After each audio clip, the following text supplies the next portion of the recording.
The gearboxes that have the possibility to do a quick spring change are very nice, but I found that they have one big problem, which I'm going to try to fix today. So, you notice that, and also that. Yeah, this is basically caused by the spring touching that. And why that happens is, oh, I can show you on this one. This is a Retro Arms V3 gearbox, and this is an ENL, and it's from an ENL AK.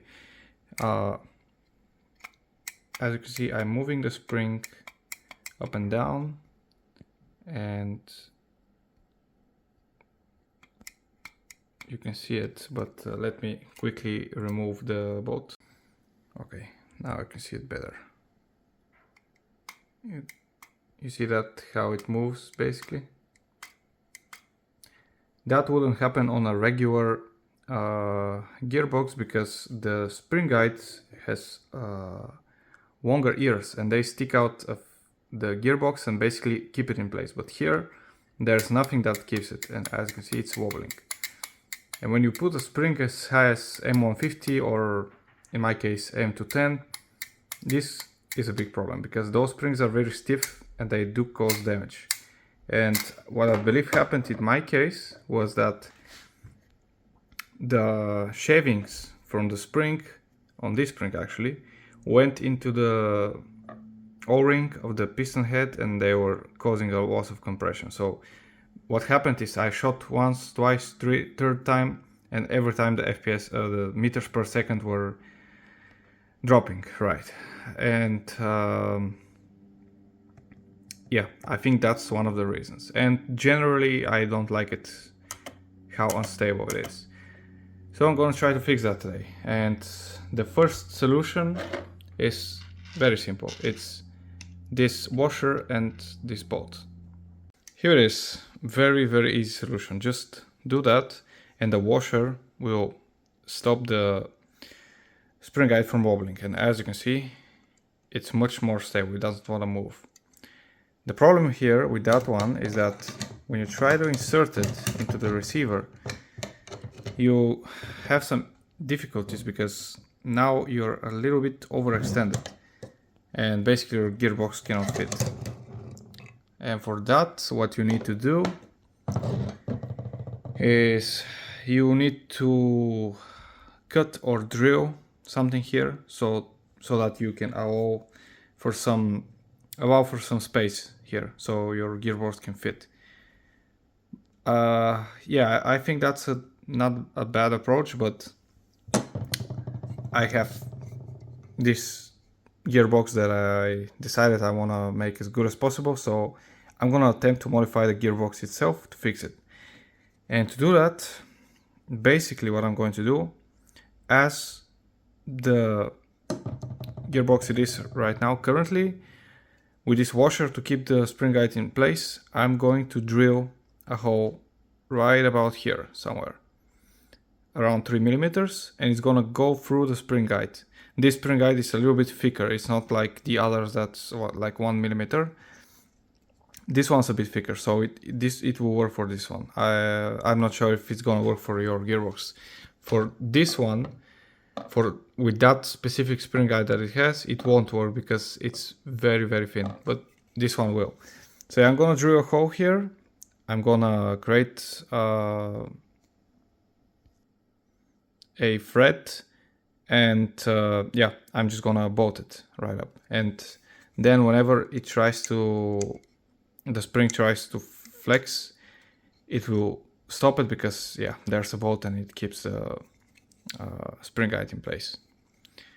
So yeah, let's do that and I'll show you the results.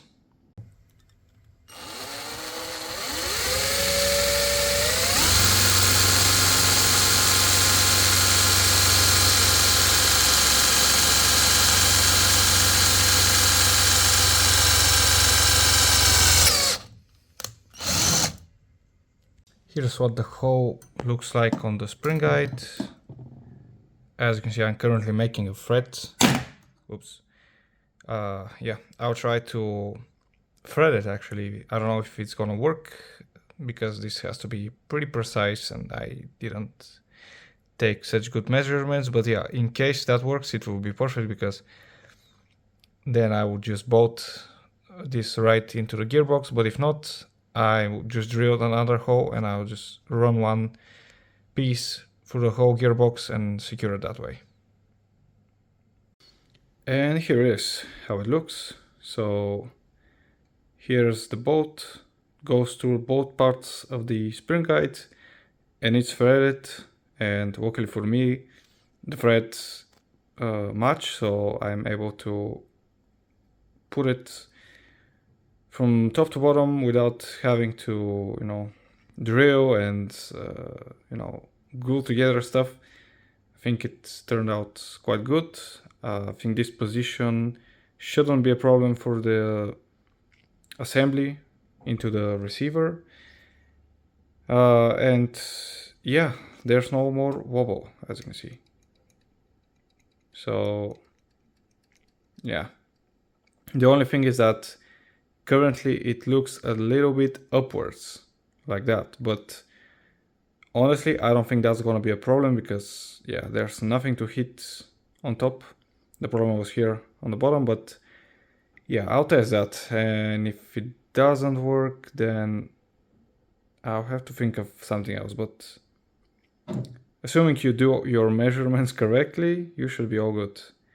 And yeah, I would suggest people like Retro Arms, if you happen to watch this, please include that as a standard thing, because for higher gears they really like to flex the spring guide, and yeah, that's not beautiful. And here's a small test while shooting.